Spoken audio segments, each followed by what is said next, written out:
سبحان اللہ و بحمدہ سبحان اللہ العظیم اللہم صلی علی محمد وعلی آل محمد۔ اللہ تعالیٰ نے قرآن پاک میں خود اس کی وضاحت فرمائی ہے کہ روزوں کے حوالے سے جو اس کا مقصد ہے اور جو اس کی غرض و غایت ہے وہ ایک مسلمان کے لیے اس کے پیش نظر کیا ہو۔ قرآن پاک میں اللہ تعالیٰ فرماتے ہیں اے لوگو جو ایمان لائے ہو، تم پر روزے اس طرح فرض کیے گئے ہیں جس طرح تم سے پہلی امتوں پر فرض کیے گئے تھے، تاکہ تم متقی بنو اور گناہوں سے بچنے والے بن جاؤ۔ رسول اللہ صلی اللہ علیہ وسلم نے بھی روزے کا جو مقصد بیان فرمایا ہے وہ کیا کہ روزہ گناہوں سے بچنے کے لیے ڈھال ہے۔ الصوم جنۃ، ان کے الفاظ آتے ہیں کہ روزہ ڈھال ہے۔ پھر روزہ دار فحش باتیں اور کوئی بےہودہ کام نہ کرے، کوئی گالی گلوچ لڑائی جھگڑے پر نہ اترے، اور اگر کوئی اس کے ساتھ ایسے کوئی حرکت کرے تو وہ کہہ دے کہ میں روزے سے ہوں۔ یہ بخاری کی حدیث کا مفہوم ہے۔ تو بلا شبہ نیکی کرنا بڑے اجر و ثواب کا باعث ہے، مگر نیکی کے ساتھ ساتھ برائی سے بچنا اس سے بھی زیادہ اہم چیز ہے، اور اس نیکی کو قبولیت کے درجے پر رکھنے کے لیے اس کی تیاری کرنا یہ اس سے بھی ایک قدم آگے ہے کہ رمضان آنے والا ہے، روزے رکھنے ہیں تو ہم ان میں تیاری کے ساتھ داخل ہوں۔ اور اس بات کی وضاحت ہمیں مسلم شریف کی ایک حدیث سے بھی ملتی ہے جس میں رسول اللہ صلی اللہ علیہ وسلم نے صحابہ کرام سے دریافت فرمایا، آپ نے پوچھا جانتے ہو میری امت کا مفلس کون ہے؟ صحابہ کرام نے عرض کیا جس کے پاس درہم و دینار نہ ہو۔ اس وقت درہم اور دینار ہوتے تھے نا، جیسے پیسے نہ ہوں، روپے نہ ہوں، وہ مفلس ہوتا ہے۔ آپ صلی اللہ علیہ وسلم نے فرمایا میری امت کا مفلس وہ ہے جو قیامت کے دن نماز، روزہ، زکوٰۃ، ایسی نیکیاں اور ایسے اعمال لے کر آئے۔ اس بات سے، اس جملے سے، نبی کریم صلی اللہ علیہ وسلم کی اس بات سے ہمیں کیا پتہ چلتا ہے کہ اس امت کی اصل مال و متاع کیا ہے؟ نیکیاں، نیک اعمال۔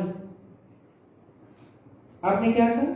میری امت کا مفلس وہ نہیں ہے جس کے پاس درہم و دینار نہ ہو، بلکہ میری امت کا مفلس کون ہے؟ جو نماز، روزہ، حج، زکوٰۃ اس طرح کے اعمال لے کر آئے، لیکن اس کے ساتھ اس نے کسی کو گالی دی ہو، کسی پر تہمت لگائی ہو، کسی کا مال کھایا ہو، کسی کو قتل کیا ہو، چاہے وہ اس کی عزت کا قتل ہے، چاہے وہ اس کی جان کا قتل ہے، چاہے وہ اس کے مال کو ناحق تلف کرنے کا قتل ہے، چاہے وہ اس کو نفسیاتی طور پہ ٹارچر کرنے کا قتل ہے۔ اور پھر چنانچہ اس کی نیکیاں مظلوموں میں تقسیم کر دی جائیں، اور تقسیم کرتے کرتے نیکیاں ختم ہو جائیں تو پھر مظلوموں کے گناہ اس کے نامہ اعمال میں ڈالنے شروع کر دیے جائیں گے، حتیٰ کہ اسے دوزخ میں ڈال دیا جائے گا۔ یہ مفلس ہے اللہ کے نبی کی نظر میں صلی اللہ علیہ وسلم، کیونکہ جو اس کا اصل متاع تھا نا، اصل مال تھا، وہ ختم ہو گیا تو وہ مفلس ہے۔ اس حدیث پاک سے یہ اندازہ لگانا مشکل نہیں ہے کہ برائیاں خواہ چھوٹی ہوں یا بڑی ہوں ان سے بچنا ضروری ہے، اور رمضان المبارک کے مہینے میں اس لحاظ سے پھر بہت اہمیت اس بات کی بھی ہے کہ ہم اس مقصد کو پورا کر پائیں، اس میں داخل ہونے سے پہلے گناہوں سے بچنے کی تربیت لے پائیں۔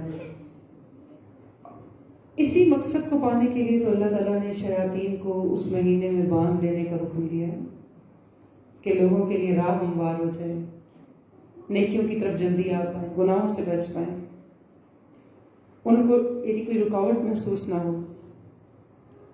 تو حقیقت یہ ہے کہ رحمتوں اور برکتوں کے اس مقدس مہینے میں تھوڑی سی کوشش اور ارادہ کرنے سے ہر آدمی کی طبیعت نیکی کی طرف راغب ہو جاتی ہے اور گناہوں سے بچنے پر آمادہ ہو جاتی ہے۔ بس جس نے مہینہ بھر دن کے اوقات میں ترک طعام کے ساتھ اللہ کے حضور اپنے گزشتہ گناہوں پر احساس ندامت کے ساتھ ساتھ توبہ اور استغفار کی اور آئندہ کے لیے ہر قسم کے گناہوں سے بچنے کا پکا ارادہ کیا، اس نے گویا روزے کے مقاصد حاصل کر لیے اور ماہ صیام کی برکتوں سے بھرپور حصہ پا لیا۔ تو یہ شارٹ کورس جو ہے انشاءاللہ العزیز یہ ایسی تمام تیاری کی وجہ بنے گا انشاءاللہ۔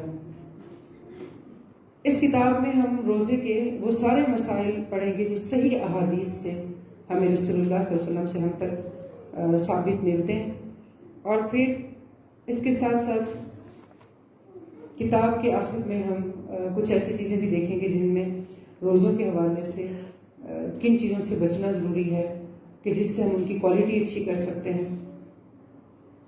اور پھر مقصد یہی ہے کہ رمضان المبارک سے پہلے ہم روزوں کے مسائل، ان کی فضیلت، ان کی اہمیت، ان کے آداب اور ان کے طریقہ کار، اس کی فرضیت پر اچھے سے شرح صدر کر لیں، تاکہ چھوٹی چھوٹی کسی مشکل، کسی کمی، کسی تکلیف میں آ کے ہمارے روزے متاثر نہ ہوں اور ہم بھرپور فائدہ اٹھا سکیں اور اللہ تعالیٰ سے یہ مانگ سکیں کہ اللہ تعالیٰ ہمیں توفیق دے کہ ہم ان خوش نصیبوں میں ہوں جن کے روزے قبول کرے گا. کیونکہ ہم نہیں جانتے، وہ تو اس رمضان کے لیے بھی نہیں جانتے، اللہ سے مانگتے ہیں مگر ہم نہیں جانتے کہ اگلے سال پھر دوبارہ ہمیں یہ موقع ملتا ہے کہ نہیں. انشاءاللہ العزیز آج کے لیے اتنا کافی ہے. کل سے ہم انشاءاللہ سوموار سے ایوننگ میں اور پرسوں سے جمعرات سے مارننگ میں دوپہر 1 بجے سے لے کے 2 تک شروع کریں گے انشاءاللہ العزیز. سبحانک اللہم ربنا و بحمدک نشہد ان لا الہ الا انت نستغفرک و نتوب الیک. السلام علیکم ورحمۃ اللہ وبرکاتہ.